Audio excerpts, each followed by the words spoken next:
Welcome to our YouTube channel. இன்றைக்கி நம்ம SBI notice போர்டில் ரீசெண்டாக என்னென்ன அப்டேஷன் கொடுத்துருக்காங்க அப்படின்றத பற்றி நம்ம பார்க்கலாம். ஸோ இப்போ நம்ம ஸ்க்ரீனில் பார்த்துட்ருக்கோம் இல்லையா, இது ஆல்ரெடி எல்லாருக்கும் தெரிஞ்ச விஷயந்தான். ஒர்க் இப்போதைக்கு ஸ்டாப் பண்ணி வச்சுருக்காங்க. என்ன ரீசன் அப்படின்றதும் சொல்லியிருக்காங்க. ஒரு சில அப்டேஷன் வெப்சைட்டில் இருக்குது. ஸோ அதனால தான், ஏன்னா நம்ம இப்போ ட்ரைனிங் பீரியடில் இருக்கோம். அடுத்தடுத்து ட்ரைனிங்கில் ஒரு சில இம்ப்ரூவ்மெண்ட்டுக்காகவும் அதே போல் நியூ ஜாயினிங்கும் ரீசெண்டாக கொண்டு வர மாதிரி சொல்லியிருக்காங்க. நெக்ஸ்ட் மந்தில் அப்படின்ற மாதிரி. ஸோ அவங்களுக்கு ஒரு சில அப்டேஷன் வெப்சைட்டில் கொண்டு வரணும். ஸோ அதுக்காக தான் இப்போ அந்த ஒர்க் ஸ்டாப் பண்ணி அந்த ஒர்க்கு போயிட்டுருக்கு அப்படின்ற மாதிரி நம்மளுக்கு சொல்லியிருக்காங்க. ஸோ மார்ச் 3 மேலே நம்மளுக்கு ஒர்க்கு கண்டினியூ பண்ணுற மாதிரி இருக்கும். அது சம்மந்தமான விஷயங்கள் நம்ம நோட்டீஸ் போர்டை ஃபாலோ பண்ணி தெரிஞ்சு நம்ம கண்டினியூ பண்ணிக்கலாம். சரிங்களா? இதில் ரீஃபண்டபிள் சம்மந்தமாகவும் வித்ட்ராவல் ரிலேட்டடான விஷயங்கள் ஒரு சில கண்டிஷன் கொடுத்துருக்காங்க. பட் இது முன்ன கொடுத்த கண்டிஷனோட கம்பேர் பண்ணும்போது இது கொஞ்சம் பெட்டராக தான் இருக்குது. ஒரு சிலர் மேலோட்டமாக ஒரு சில விஷயங்கள் டீப்பாக அந்த ஆடியோஸ் கேட்காம புரிதல் இல்லாமல் கோவப்படுறோம். பட் ஆனால் எனக்கு தெரிஞ்சு எத்தனையோ நிறுவனங்கள் இப்போதைக்கு ஆன்லைன் கம்பெனியில் எப்படி இருக்குது அப்படின்றத கம்பேர் பண்ணி தான் நம்ம பேசணுமே தவிர மேலோட்டமாக எதுவும் பேசிட முடியாது.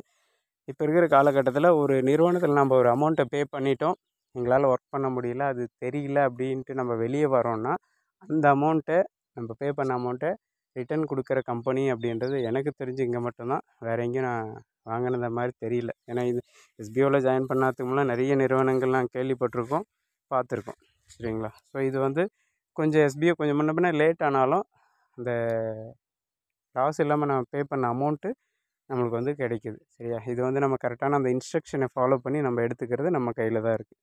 ரைட்டுங்களா?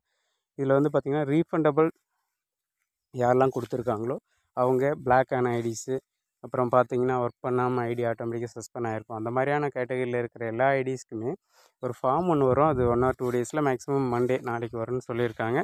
ஸோ அந்த டைமில் பார்த்து கரெக்டாக எல்லோரும் அந்த ஃபில் பண்ணோன்னா அதில் என்ன கண்டிஷனோடு நம்ம அந்த அமௌண்ட்டை ரிட்டர்ன் எடுக்கிறதுக்கான வாய்ப்புகள் இருக்குது. ரைட்டுங்களா? நிறைய பேர் நம்ம டவுன்லைனில் இருப்பாங்க. ஸோ எல்லாருக்குமே இப்போயே இன்ஃபர்மேஷன் கொடுத்துருங்க, எல்லாம் தயார் நிலையில் இருக்கட்டும். ஏன்னா 4 to 5 days தான் அந்த ஃபார்ம் இருக்குன்ற மாதிரி சொல்லியிருக்காங்க இல்லையா? ஸோ அதனால் உங்கள் டவுன்லைனில் யாரெல்லாம் இந்த கேட்டகரியில் இருக்காங்கன்ட்டு கண்டிப்பாக தெரியறதுக்கு வாய்ப்பு இருக்குது. ஸோ அவங்களாம் இப்போ இன்ஃபர்மேஷன் கொடுத்துருங்க. ரைட்டுங்களா? ஸோ ரீஃபண்டபிள் சம்மந்தமாக ஒரு சில கண்டிஷன் கொடுத்துருக்காங்க. ஒரு ப்ரீமியம் ஐடியா இருக்காங்க அப்படின்னா அவங்க அந்த கிரெடிட் ஆன அமௌண்ட்டு அப்படின்ட்டு ஒன்று அந்த கீழே டவுனில் காட்டும். அது ஒரு சிலர் பார்த்துருப்பாங்க, ஒரு சிலர் பார்த்துருக்க மாட்டீங்க. டோட்டல் அமௌண்ட் கிரெடிட்டட் அமௌண்ட்னு காட்டும். அது 8,500க்கு மேலே ப்ரீமியம் ஐடியில் இருக்குது அப்படின்னா அவங்களுக்கு ரீஃபண்டபிள் கிடைக்காதுன்னு சொல்லியிருக்காங்க. ரைட்டுங்களா? அதே போல் பார்த்திங்கன்னா பேசிக் ஐடியில் 3,500க்கு மேலே இருக்குது அப்படின்னா அவங்களுக்கு ரீஃபண்டபிள் கிடைக்காது. ஸோ இதுக்குள்ளே இருக்குது அப்படின்னா கண்டிப்பாக அவங்களுக்கு ரீஃபண்டபிள் கிடைக்கும். அதே போல் பார்த்திங்கன்னா நிறைய பேருக்கு இப்போ ரீசெண்டாக ஒர்க்கு லாஸ்ட்டு 2023 பார்த்திங்கன்னா ஸ்டாப் பண்ணாங்க இல்லையா, டிசம்பர் அந்த டைமில். ஸோ அந்த கடைசியாக யாருக்கெல்லாம் அமௌண்ட் பே பண்ணி உள்ள ஐடி போட்டாங்களோ அவங்களுலேருந்து ஃபஸ்ட்டு ரீஃபண்டபிள் ப்ராசஸ் பண்ணுற மாதிரி சொல்லியிருக்காங்க. ஸோ அந்த டேட், அந்த கடைசி டேட் என்றைக்கு ஸ்டாப் பண்ணாங்க, என்றைக்கு ஜாயினிங் அது கடைசியாக போட்டு ஸ்டாப் பண்ணாங்களோ அதிலேருந்து ரீஃபண்டபிள் ப்ராசஸ் வரப்போகுது இனிமேல்.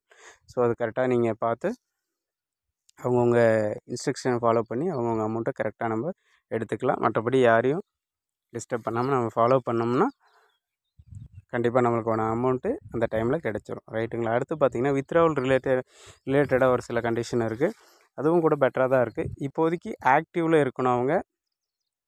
அது ப்ரீமியம் ஐடியா இருக்குது அப்படின்னா ஒரு 7,000க்கு மேலே அவங்க வாங்கி இருந்தாலும் சரி, இல்லை இனிமேலுக்கு வித்ட்ராவல் கொடுத்து வரப்போகுதுன்னாலும் அவங்க ஒரு அமௌண்ட்டுக்கு பை மோட்டில் பர்ச்சேஸ் பண்ணணுன்ற மாதிரி சொல்லியிருக்காங்க.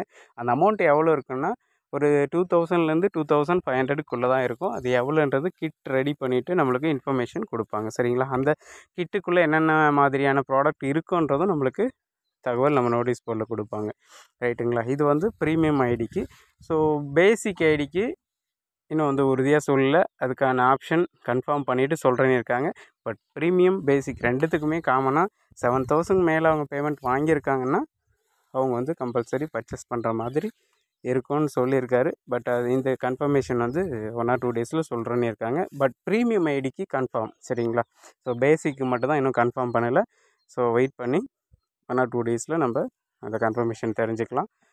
இது பார்த்திங்கன்னா பேமெண்ட் வந்தால் தான் நான் பர்ச்சேஸ் பண்ணுவேன் அப்படின்ற ஆப்ஷன் இல்லை.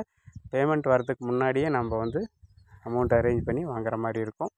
சரிங்களா? ஸோ நெக்ஸ்ட் மந்த்து மார்ச் 3க்கு மேலே சொல்கிறாங்க, 3க்கு மேலேனா ஒரு 15 டேஸ்க்குள்ளே நம்ம வந்து பர்ச்சேஸ் பண்ணுற மாதிரி இருக்கும்னு சொல்லியிருக்காங்க.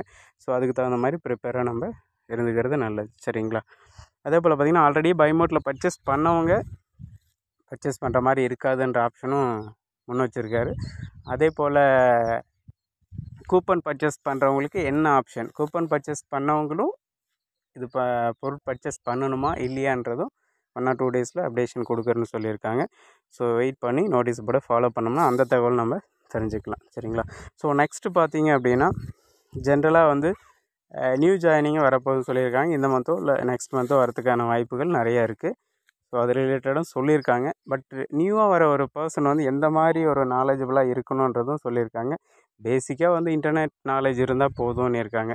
ஒரு மெயில் சென்ட் பண்ணுற மாதிரியோ, அதை ஓப்பன் பண்ணி பார்க்குற மாதிரியோ, யாருக்காவது அதுவும் இல்லாமல் ஃபேஸ்புக்கு, இன்ஸ்டாகிராம், ஷேர்சாட்டு, ஸோ இந்த மாதிரியான விஷயங்கள் வந்து அது பார்த்து தெரிஞ்சுக்கிற மாதிரியும், அதில் ஒரு போஸ்ட் போடுற மாதிரியும், ஸோ அந்த மாதிரியான பேசிக் நாலேஜ் தெரிந்தால் மட்டும் போதும், அவங்க வந்து ஷுவராக வந்து ஜாயின் பண்ணலாம் அப்படின்ற மாதிரி சொல்லியிருக்காங்க. அது இல்லாமல் இப்போ ஆல்ரெடி ஆக்டிவில் ஒர்க் பண்ணுற பர்சனும் இந்த மாதிரியான ஒரு சில பேசிக் விஷயம் தெரியல அப்படின்னா ரீஃபண்டபிள் கூட வாங்கிக்கலாம் அப்படின்றதும் நம்மளுக்கு முன் வச்சுருக்காங்க.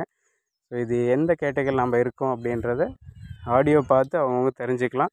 எந்த ஒரு விஷயமுமே ஆடியோ கிளியராக பார்க்காமலும் எஸ்பிஓ கரெக்டாக ஃபாலோ பண்ணாமலும் தான் நம்ம வந்து அதிலேருந்து நிறைய விஷயங்கள் வந்து தவறுதலாக புரிஞ்சுக்கிட்டு நம்ம கோவப்படுறோம், பதட்டப்படுறோம். ஸோ தெளிவான ஃபாலோ பண்ணிவிட்டு கரெக்டான அந்த விஷயங்களை புரிஞ்சுக்கிட்டோம் அப்படின்னா ஒரு நிறுவனம் எப்படி ஒரு விஷயத்த செஞ்சிட்ருக்காங்க, எல்லா விஷயமும் ஓரளவுக்கு ரீசனபிளாக செய்கிறாங்களான்ற விஷயம் நம்மளால் புரிஞ்சுக்க முடியும். தனிப்பட்ட ஒரு நபராக யாரும் யோசிக்கக்கூடாது. ஒரு நிர்வாகமாக இருந்தால் என்ன செய்யுமோ அதை ப்ராப்பராக எல்லாருக்கும் ஒரே மாதிரியான விஷயங்களை யோசித்து செஞ்சிட்ருக்காங்க. ஸோ அதை கரெக்டாக எல்லோரும் ஃபாலோ பண்ணிக்கோங்க. அடுத்தடுத்த அப்டேஷன் நோட்டீஸ் போர்டில் வரும், அதை பார்த்து கரெக்டாக ஃபாலோ பண்ணிங்க அப்படின்னா எஸ்பிஓவிலேருந்து கரெக்டாக நம்ம ஏர்னிங்ஸ் எடுக்க முடியும். எஸ்பிஓ வந்து இப்போ இருக்கிற கண்டிஷனை வச்சு எஸ்பிஓ வராது, இப்போது ஸ்டாப் பண்ணிவிடுவாங்க, லாஸ் ஆகும் அப்படின்ற சூழ்நிலையில் ஒரு சிலர் இருக்கீங்க அப்படின்னா கண்டிப்பாக அது உண்மை இல்லை. ஏன்னா எஸ்பிஓ வந்து ஷுவராக வந்து 100 இல்லை 200% கண்டிப்பாக வந்து பெருசாக வரதான் போகுது.